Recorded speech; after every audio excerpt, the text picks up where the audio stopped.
In 1989, I was the Southeast Asia picture editor for Associated Press. But this was such a big story that the AP headquarters decided to pull me in to help out on the story. You have thousands and thousands of people wanting democracy in a communist country. One of the biggest communist country probably in the world. And so I knew that that combination could be a powder keg. And I would pedal a bicycle to the Tiananmen Square. There was the goddess of democracy, and it's facing directly across the street of the Forbidden City, where you had the large Mao portrait. So you had this democracy facing off with communism that was quite striking. I heard these tanks coming down the street, and I started to take a photograph, and a guy walks out with shopping bags, and I'm thinking to myself, you know, this guy's going to mess up my photograph. I really was wacky. I wasn't thinking clearly.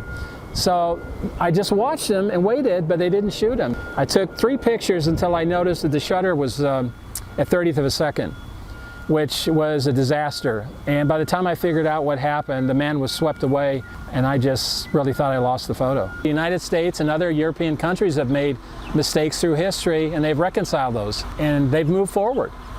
And I think it's time for China to move forward and just come clean on what happened, report to the family members what happened to their loved ones so that they can put this to rest.